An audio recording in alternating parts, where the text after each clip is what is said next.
One thing I love about Marvel Rivals is that it does not stop you from doing really silly stuff. Sure, it'll suggest that you take a tank, it'll suggest that you take a support, but it's not going to stop you.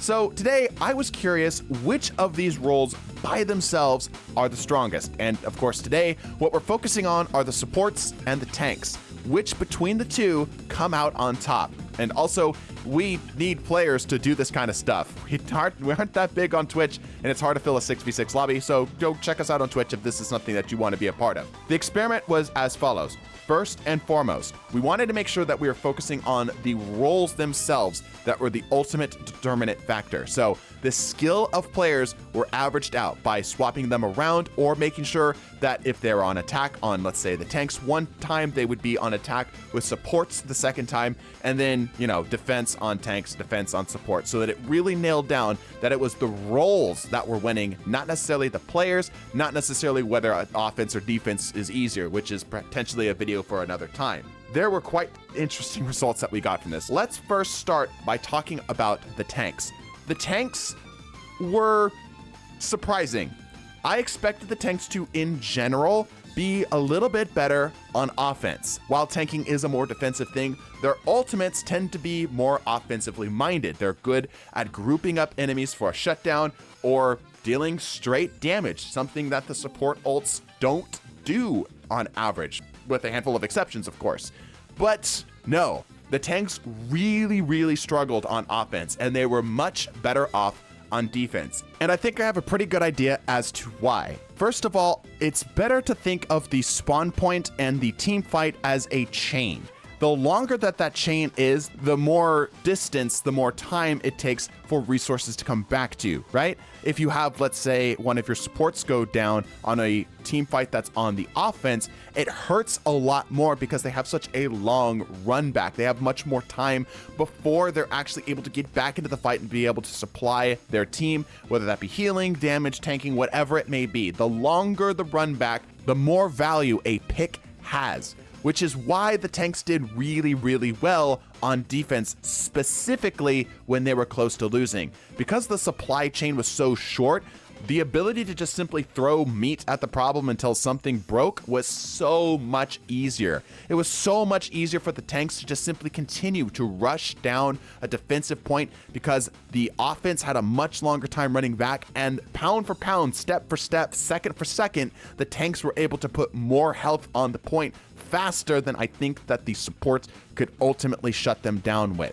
There's a couple implications with this. Obviously, the tanks aren't as good in the long run as the supports, but I also think that has something to do with how the ultimates are set up.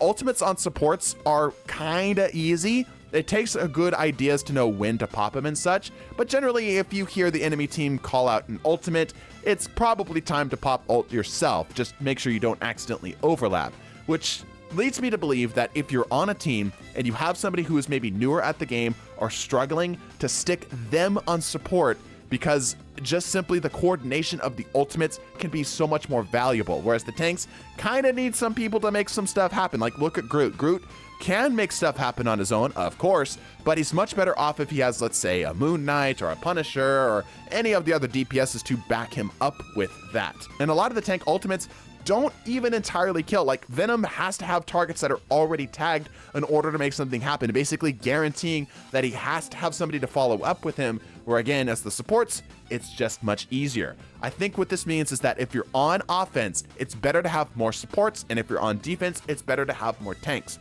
Generally speaking, broad state. Now let's actually talk about the winners of this experiment by a mile, the supports. On all the experiments we ran, the supports were the villains to beat. They were so much more well-equipped and better at dealing with damage and better at dealing damage than the tanks. The tanks struggled all day, whereas the supports, it kind of felt like easy mode. In fact, it was so easy, I actually think a full team of supports might be a viable strat. Maybe not in the highest tier of play, but as a pickup thing every now and then, against certain team compositions that struggle with damage, I could absolutely see a full stack of supports being a valid choice. That's how confident I am and how powerful these supports were. Again, we made sure that the player skill was not an issue, that we would swap up the teams and that we would make sure that each team got its fair shot on offense, defense, tank, and support. So everybody theoretically played the same amount of games on the same amount of roles on the same amount of offense versus defense. But by far, supports won every single day of the week. Without a shadow of a doubt, the supports would win. I'm curious as how this is going to go when we eventually run this with DPS, so subscribe if you want to check that out. But there were a few winners on both teams. There were a few heroes that were excellent picks for both teams. Obviously, this is going to be a little bit skewed because we have unusual circumstances, but it is worth something keeping in mind, I believe. Let's talk about the tanks first. The tanks, Groot, Strange, and Venom, I feel like we're generally the ones getting the most value. Doctor Strange has that little bit of mobility, that little bit of extra range that allows him to accost the all support team much better overall. He of course has his barrier, which allows him to push forward and continue to tank up the damage and such. He has his fly. He's got a lot of tools going with him. And of course, his ultimate completely turns off the teammates that are caught in it, meaning that if you're timing it right, it's possible for you to actually get some of those supports down without them being able to respond. Even though the tank struggled to put out DPS, when the Strange was actually able to close that gap, presumably he had one other person with them, they're actually able to finally put some people down. And the same kind of goes for Venom. Venom was able to actually dive and deal with backlines much better. It's much easier to single out the supports when they were slightly too far away from their team as the Venom than most of the other roles. I ended up playing Thor here, which he was fine. On the supports side, it was absolutely Mantis, Invisible Woman, and Loki, with an honorary mention to Jeff here. Mantis just simply has so much damage that she can put out. It's insane. I actually legitimately think if you were to move Mantis into the DPS category and turn off her ability to heal and just keep her ability to just deal bonus damage, she would still be viable. She is that good.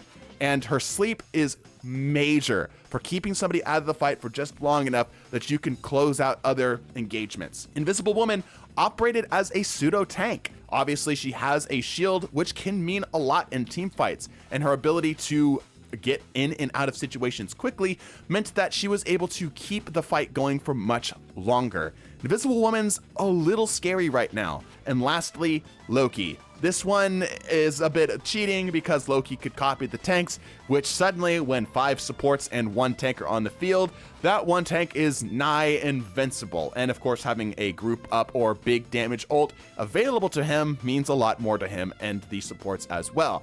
The same goes for Jeff. He wasn't the greatest overall. He was able to get away from the tanks without much issue because of his sheer speed.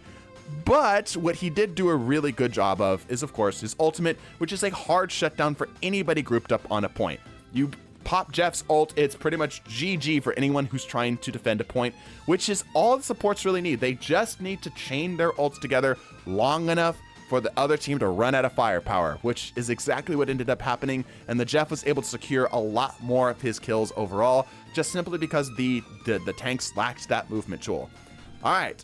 Now let's talk about the all v all. This was a lot more of the same, and it ended up amplifying even further the value of these individual heroes. When we did all tanks versus all tanks, absolutely, having the Strange, having the Venom in there for that damage, having the group for the group up, and the walls and such felt a lot better, and the same goes for the supports. Mantis feels so much more powerful, especially because she can put supports to sleep. Effectively turning off 1/6 of their overall survivability and healing means a lot. And of course, the same goes for the Invisible Woman and Loki and Jeff. It really did come down to a bit of a game of chicken with the ultimates when it was all supports versus all supports. He who used their ult last on the support v support team on those matches tended to do better. It was just whoever could last the longest tended to do better. So that's our experiment. What did you think? Let us know in the comments down below. Let us know if there's anything you feel like we could have done better. And let us know if you're interested in seeing us do this with DPSs and which group that they should fight first. Thank you all for watching. Be sure to subscribe and like. Bless your faces. Deuces.